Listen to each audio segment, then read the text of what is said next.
1996, the MacArthur Foundation awarded Anna Nevere Smith with a prestigious fellowship, saying she created a new form of theater, a blend of theatrical arts, social commentary, and journalism. These words of praise were epitomized by the selection near to her mouth from house arrest. True story of a woman named Paulette Jenkins, whose boyfriend beat her and her daughter.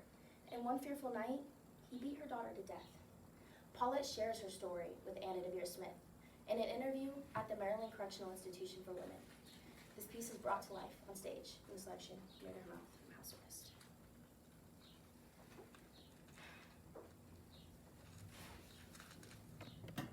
You know, I began to learn how to cover it up because I didn't want no one to know this was happening in my home.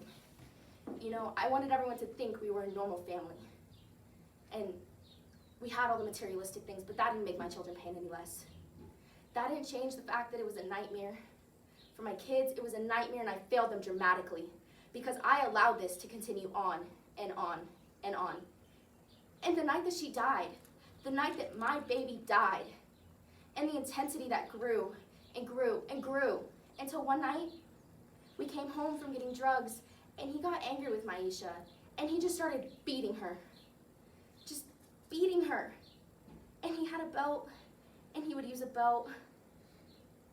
But I'm just speaking of the particular night that she died. Because 4 months before all this, 4 months before my baby died, I really thought I could change this man. So I had a baby by him. Insane, right? Thinking that if I gave him his own kid, he'd leave mine alone. But it didn't work. We wound up with 3 kids. But the night that my daughter died, I stayed in the room with the baby. And I just listened to him beating her and beating her. And he would put her in the bathtub, and every time he would hit her, she would just fall and hit her head on the tub. Repeatedly, continuously. But after he was done with all that, he got her out of the tub and he set her in the hallway, and he told her just sit there. And she just sat there for about 4 to 5 hours, and when she got up, all around her head was swollen, and her eyes were black and blue, and she couldn't even see anymore. Her head was 2 sizes of its own size. And I said, let her go to bed. And he let her go to bed. But the next morning, and he got up to wake the kids up for school. He got real excited, and he said, she won't wake up. I knew immediately that she was dead. My baby was dead, and I didn't want to accept it. So I went in, and I took a mirror to her mouth, and there was nothing coming out. Nothing. My baby was dead.